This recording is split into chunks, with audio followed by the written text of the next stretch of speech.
Okay, so this is part one of a two-part video series, and we're going to look at the three main shopping areas in Ubud. What we're going to do is a really simple and quite a shortish walk from the international market, or the Ubud Market. We're going to walk in a circle around and discover some of the best shopping cafes and restaurants. The first one we're going to walk along is the main street, Jalan Raya Ubud. So I'm just going to take you down that now, and we're going to have a look at the Royal Palace, some cafes and restaurants with prices, the Ubud Market and my thoughts on that, and also a few shops with collectibles.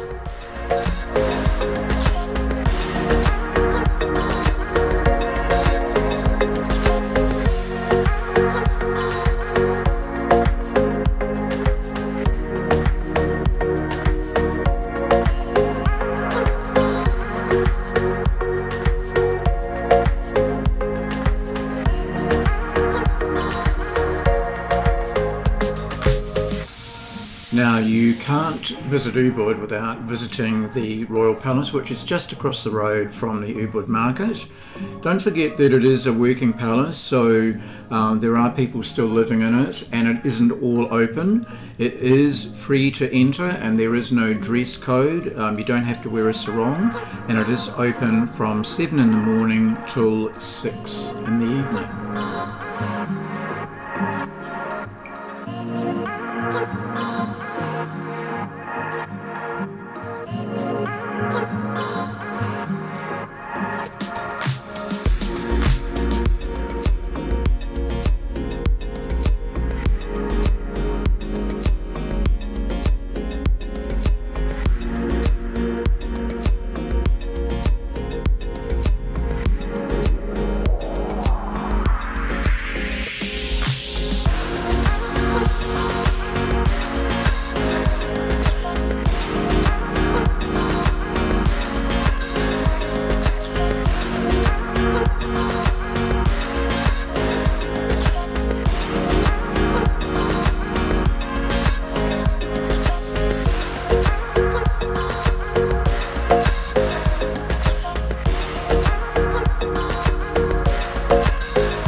As you know, I have been in this palace since 1972.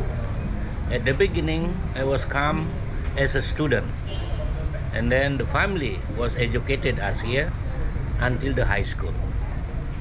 And then also, as I know, the palace was built 400 years ago.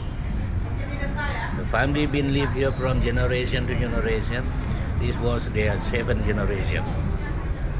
The last king was named as Mr. Cokordo Agung Sukawati, as he passed away on 1978. 1 year later, he has a big funeral, the family big ceremony as a cremation. So now their 3 sons is living here.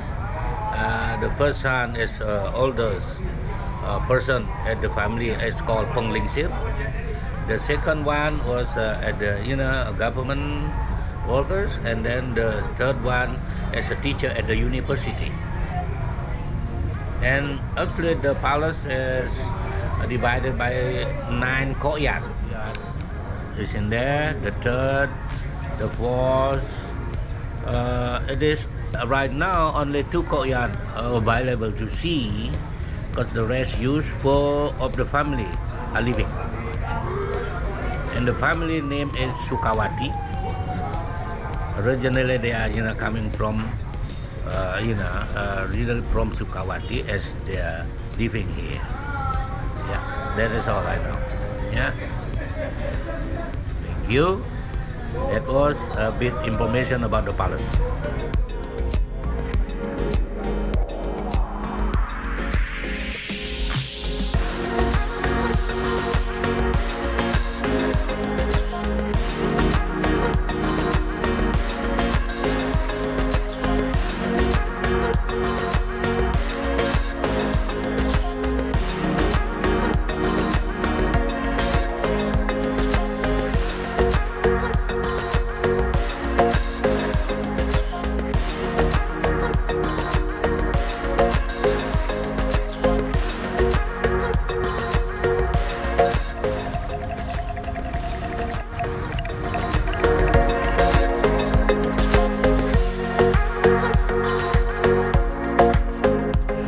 feeling a little bit peakish after you've been to the Royal Palace, just across the road is the Legend Cafe. It's one of my favourite cafes actually.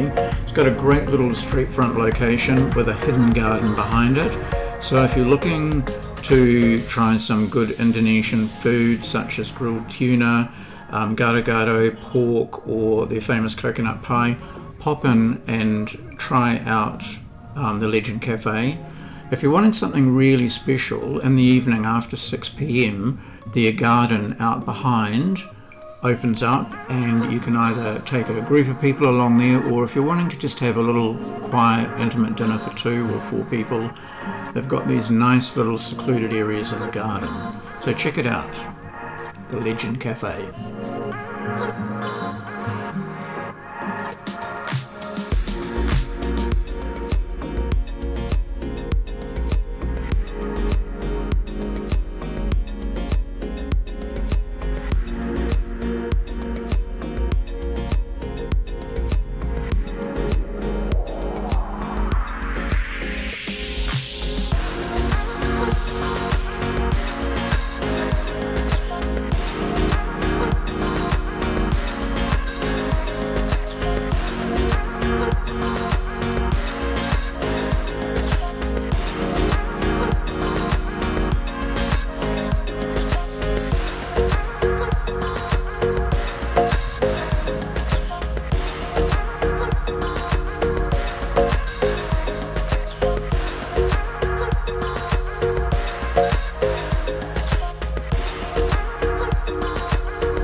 So here we are in the centre of town, the Ubud Market. It's the main part of Ubud. It's where everyone goes to find their souvenirs, their clothing, their statues, their bags, jewellery, incense, sarongs, belts, carvings, anything that you're looking for, you're going to find in the Ubud Market. Now there are some other streets around the Ubud Market that are a little bit more interesting, and I'm going to cover that in part 2. And there are also some great shopping places a little bit beyond Ubud, such as the road to Tegalalan and also Sukawati. Again, I'm going to cover that in another video. But if you're short of time and you're in Ubud, you need to check out the Ubud Market because it does have everything there. So is the Ubud Market well priced? Not really, but it does have that special gift for the person that has everything, like one of these special bottle openers here. Around the market though, prices are a little bit less, and in part 2 we're going to cover 2 of the streets that are my particular favourites.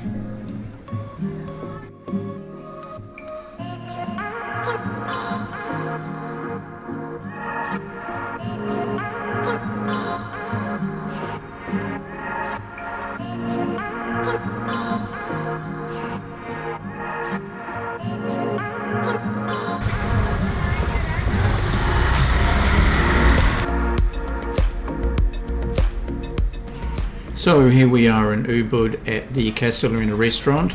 It's been here in Ubud in Jalan Raya Ubud for more than 25 years, and it's an institution in Ubud. So if you're going there, you need to check it out. There's a little cafe at the front serving really beautiful pastries made by the Honeymoon Bakery, part of the group. And towards the back is the restaurant, which is open 7 days a week from 8 in the morning to 11, and they do have jazz evenings. They have jazz or jazz days. They have Fridays and Sundays, which are jazz club days.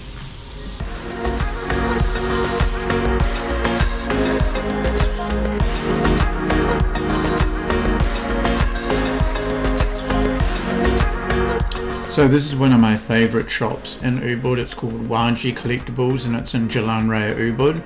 While I was there, I spent about a week negotiating over a headpiece, which is just about to come up in a picture, this one here, and it weighed 15 kilos. I think I drove them insane trying to get the price down, which eventually I did, and it now lives happily in Auckland, New Zealand.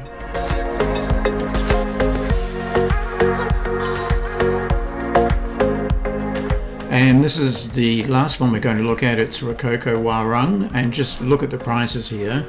I ate quite a few times at this place when I was in Ubud. Again in Jalan Raya Ubud, and really tasty food, really well priced.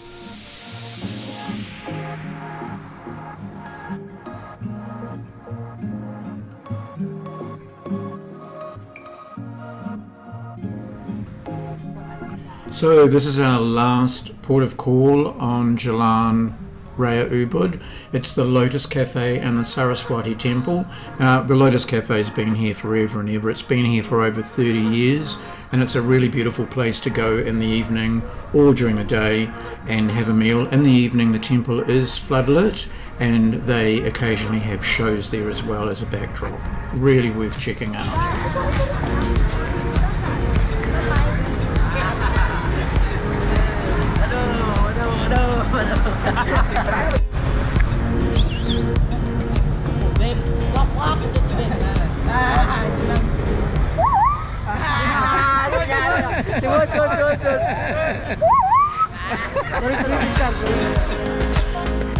Okay, so that's the end of part one, and in part two we're going to look at my two favourite streets that surround the Ubud Market. We're going to also have a look at this cool little hotel that I stayed in, a budget hotel, about $50 a night, and it was only a 2 or 3 minute walk from the Ubud Market. So we'll catch you on the other side. Ciao, ciao.